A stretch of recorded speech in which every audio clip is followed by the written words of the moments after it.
You've spent months researching, writing, and analyzing. You are finally at the end of your dissertation, exhausted, and the finish line is only a few paragraphs away. At this exact moment, many students make a fatal mistake. They either aggressively stop their writing or start rambling vaguely about how hard they worked to get here. But look at this from the examiner's perspective. They have just navigated a massive, complex document, and they are likely feeling lost in the details. They need you to ground them. To write the perfect opening to your conclusion, you cannot start at the end. You have to journey back in time. A clear opening paragraph functions as a temporal loop.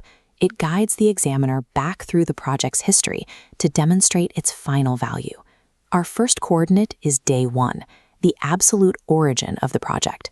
The first requirement of the conclusion is to restate the project's ultimate aim. This restatement offers a concise version of the original mission, providing a distilled reminder for the reader rather than a verbatim copy of the introduction. The examiner needs this reminder to reset their baseline. Before they can actually judge your final results, they must clearly recall the specific goal you were originally trying to reach. Setting this anchor point at the project's start provides the scale needed to measure how much progress was actually made. Now we propel the narrative forward, traversing the project's timeline toward the present. This brings us to the second mandatory step, summarizing the major findings or the key features you developed. Avoid detailing every minor task completed. You need to present a curated, high-speed highlight reel. These specific highlights serve as the evidence. They show the reader that a productive journey took place. This curated fast-forward organizes a massive pile of raw work into a coherent explanation of what was found. Finally, the journey returns to the present day, the moment the examiner is reading your final pages.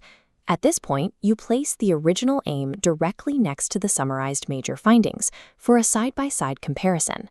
This alignment answers the most important question in the whole project.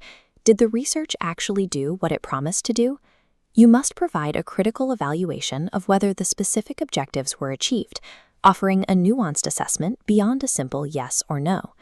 This structural comparison between your initial promises and your actual results demonstrates that the work remained aligned with your research goals.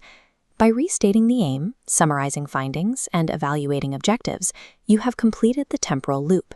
Executing this specific sequence replaces examiner disorientation with a clear, evidence-based account of the work.